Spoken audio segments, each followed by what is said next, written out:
Discovery video 92. We're at Monmouth Park on a Friday. Last race on the card is a $5,000 claimer with a non-winner's condition. See the letter B.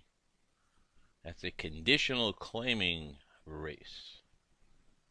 Over here on the free page, click on View All Discovery Videos.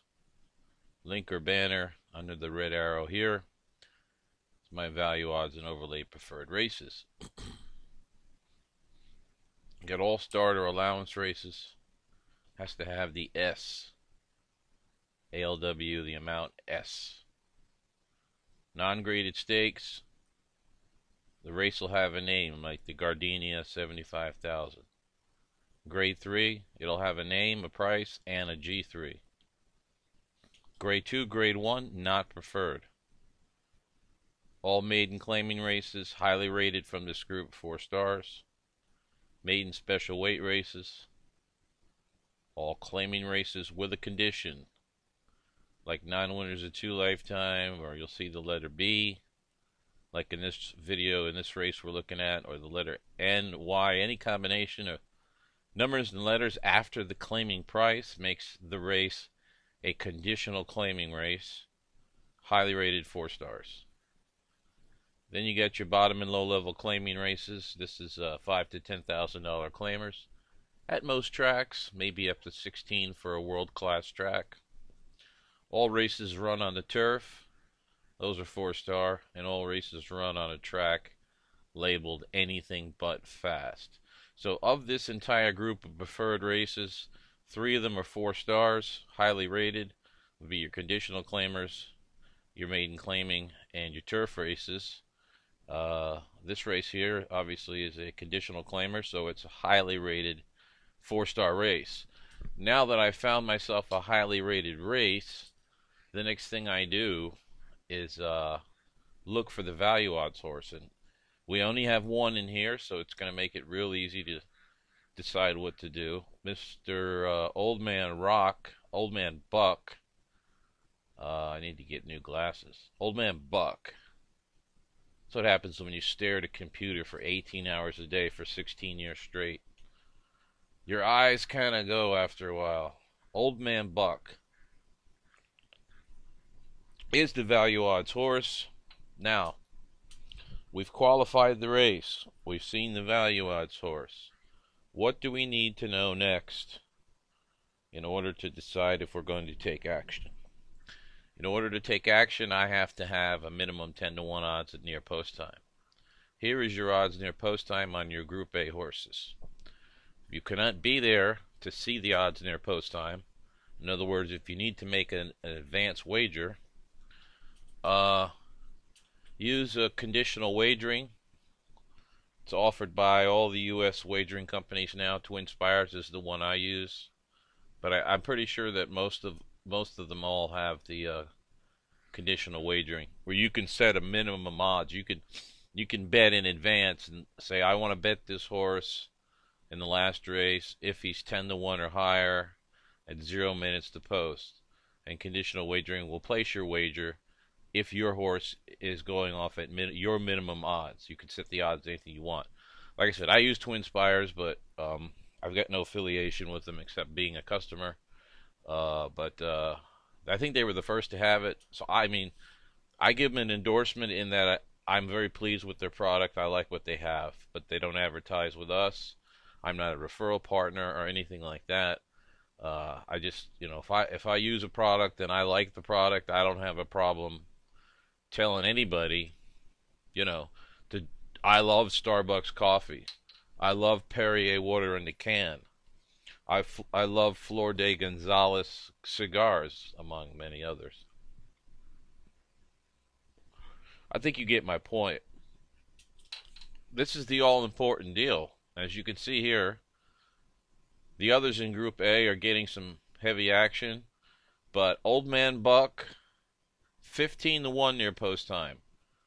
Totally dismissed. Even the morning line odds maker made Old Man Buck 8 to 1. Okay? Even he didn't think he was that far out. of a shot. Now our true odds on the horse were 4-1, being offered at 15-1 in a 4-star preferred race. This is what we look for. As a matter of fact, this is the only race in the 50-cent pick 5 that even has a value odds horse. Interesting, eh? So, okay, we got our 15-1. We need to make the bets. Oh, let's just take a quick look. They're really, that's the important stuff. But if you want to know a history here, let's look at history on the horse. The horse is shipping in from Delaware Park. Personally, I love to see a long shot, like one of my overlays, either switching surfaces, like turf to dirt, or the opposite, or dirt to all weather, or all weather to dirt. Any kind of surface change, which includes a track change, Delaware to Monmouth.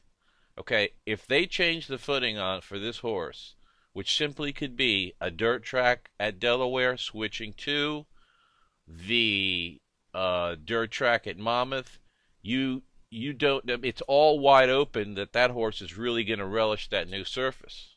Okay. Well, I love to see that. Okay. The bettors, on the other hand, don't really know what to do with this.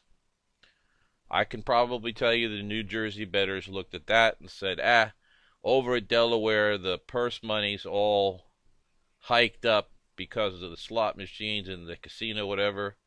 So those races are not really as high class as the purse says they are.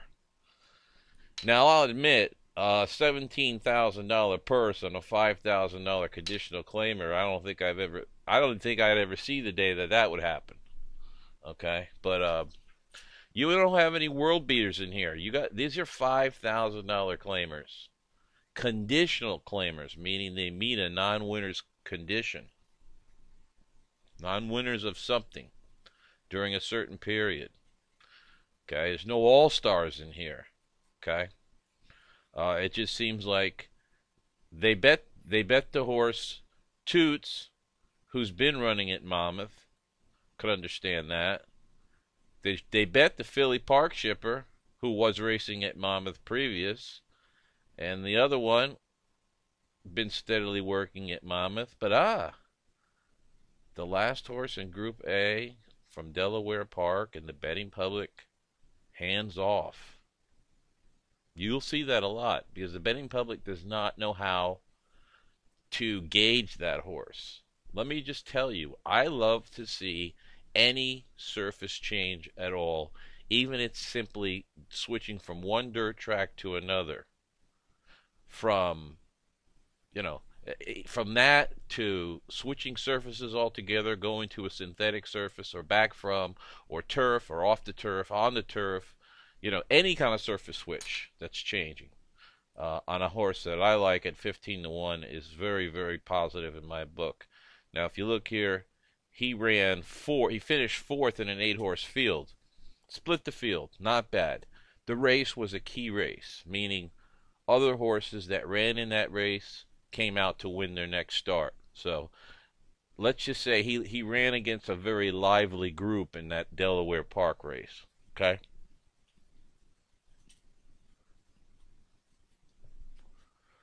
Which was 16 days ago. Okay? I do like to see that recency in cheaper races. Cheaper horses, cheaper races. I like to see that recency. Because sometimes that's all, sometimes the trainer's got a very small window with these cheaper quality horses. They go in and out of form very quickly. So if he's bringing them back, within 2 weeks or somewhere, at least within 3 weeks, that's a good sign. That's definitely not a bad sign, okay?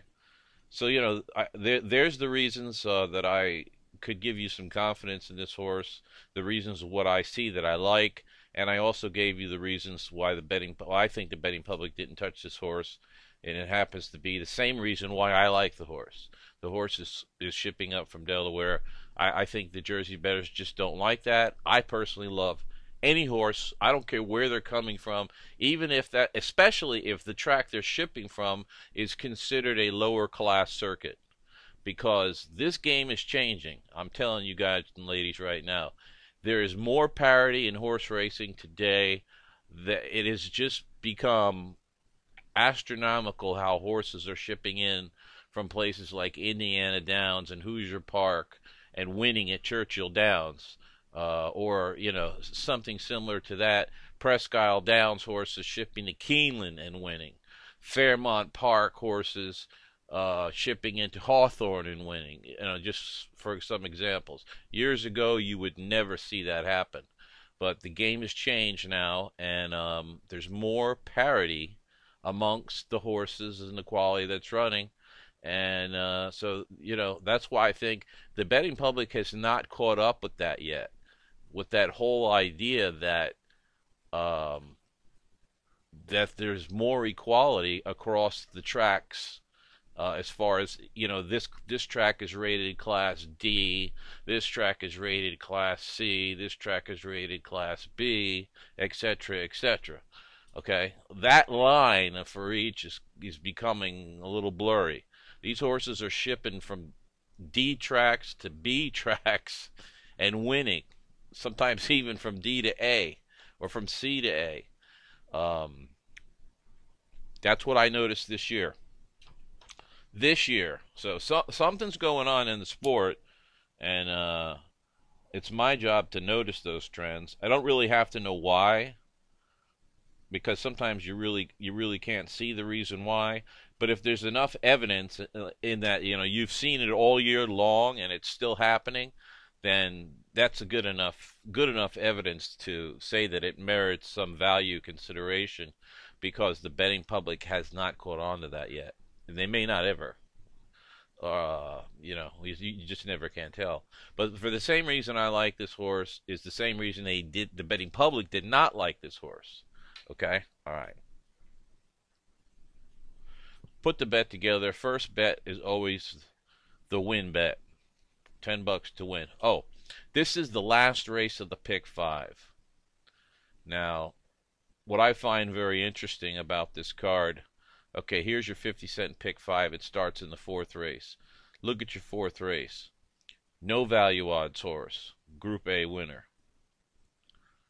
Fifth race, no value odds horse, but a Group A winner.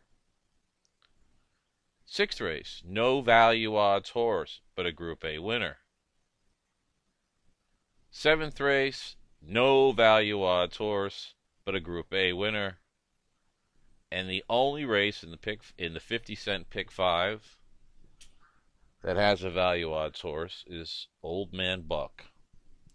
And that's actually the strategy that we play. I will find one value odds horse in, let's say, a 4-star preferred race like this. I'll make him my special lone single. Okay? I make that horse a single. Okay? Thinking he's going to go off at high odds, because I single long shots at horses at high odds that I think have a good chance to win. I single those horses into pick fours, pick fives, pick threes.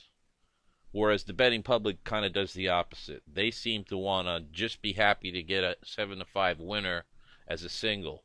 I don't understand that, because even if you hit that pick three, it's not going to pay much. So my pick five strategy is to single. In this case, I didn't have any choice. There was only one value odds horse in the entire pick five. So my decision was made for me. I single the Old Man Buck. I keep on wanting to call him a rock. 6-year-old gelding. He's probably a rock solid 6-year-old gelding.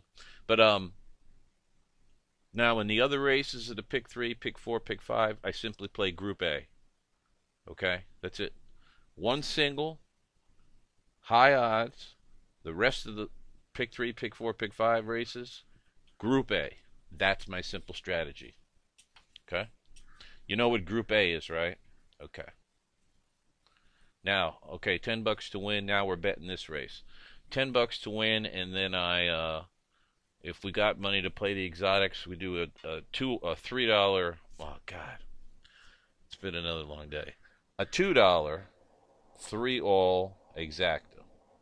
So I wheel the exacta. I would also come in wheeling the double. I would look ahead from the 7th race to the 8th race, and I would see the value odd source, so I'd have the double wheel coming in. I wheel doubles, wheel exactas. Trifecta is a follow, 3 on top, and second position 4, 6, 2, 8. Third position all. Fourth position superfecta 10 cents. All for fourth. And that's my strategies. And that's what I want right there. Old Man Buck. Nice win. Nice. Looked like a pretty easy win there. A final odds 14.5 to 1. $31 on the Win Mutual. Everything else paid so-so, but the pick 4 and pick 5 is where we made our money. Oh wait, 115 there. Let me get the whole payoffs here. Here we go. Your $10 win bet returned 155. Your $2 exacta 115. The trifecta for $1 paid 124.70. 10 cents worth of a super paid 82.04. That says, okay, $2 doubles. That's plural. It should say $2 double. No S, I'll fix that. 81.80, because this was the last race of the card. And then the $1 pick 3, hooking up our value odds horse, like I showed you, as a single with Group A, 153.50. And the $1 pick 4, $537. I hate talking over airplanes.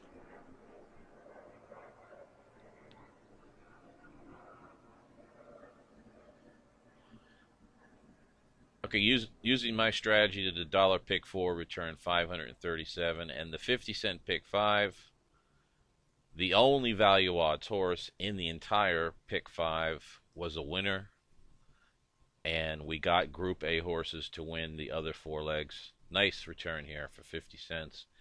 2,479.35 total return here. 3,728.39. $3 grand. Now, if you want to know what tracks to play, check out this page, your Discovery video page.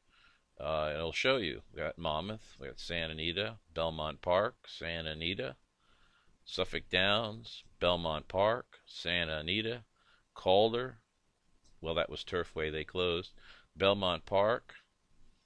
Where are we going here? Delaware, Belmont, Remington, Delaware, Belmont, Delaware, Calder. There's a couple of Monmouths down here. Monmouth was due. There was a couple of nice ones back here. Monmouth's a good track. So you got your handicapping. Then you got your proven wagering strategies. And the last thing I'm going to talk about is bankroll management. Whatever your horse racing bankroll is, set it aside just for horse racing. Okay, whatever it is, X amount of dollars. Of that bankroll, you want to play a maximum percentage of that bankroll in any given race that you bet on. And hopefully you're following these preferred races, or more so, like I do, 4-star preferred, double preferred. The higher rated the race, the better, obviously.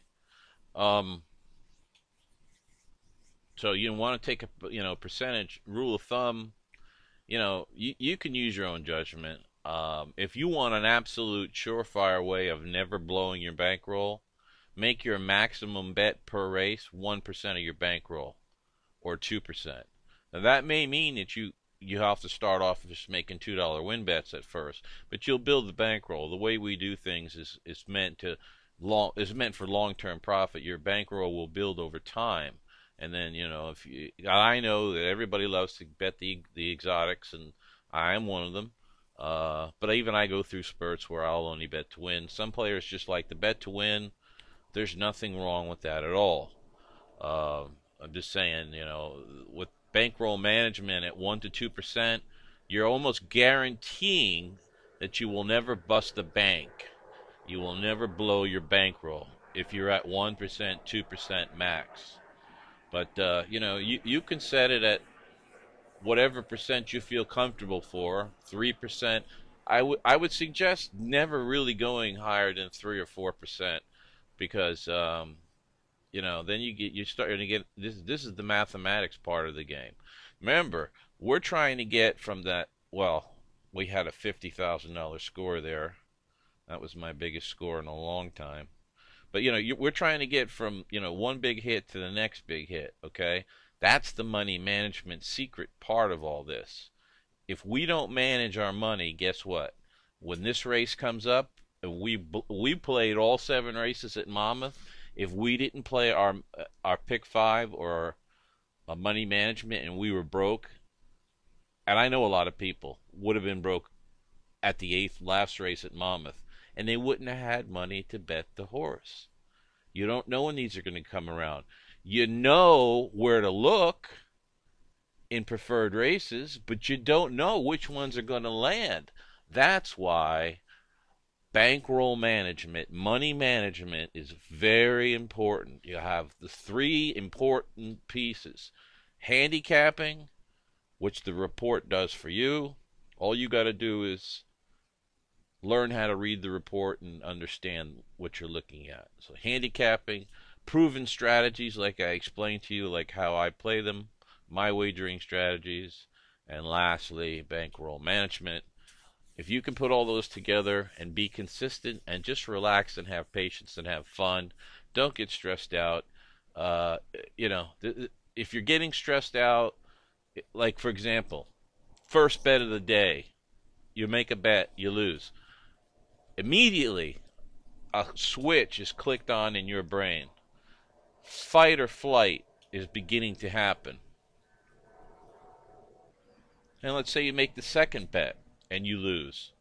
Now you're really starting to go nutso. Okay? And at that point, you're no longer thinking clearly. You're going to take your whole plan and throw it out the window and start throwing money in every direction. Okay, that's a recipe for just blowing your bankroll.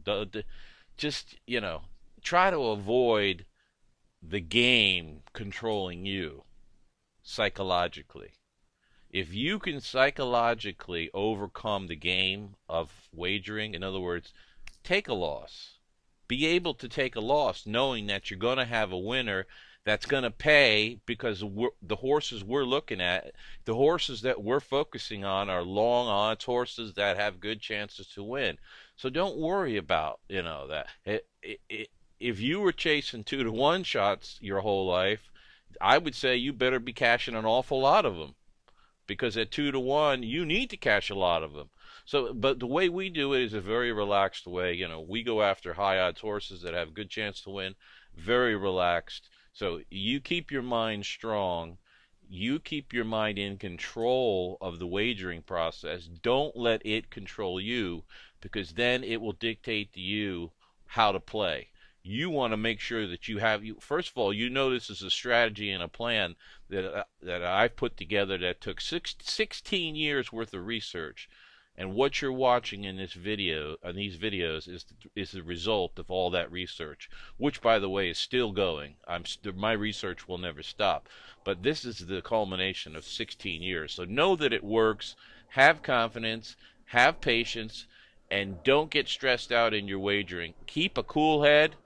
And I guarantee you, if you do the handicapping, proven wagering strategies, and bankroll management, and stay calm, you will make a long-term profit.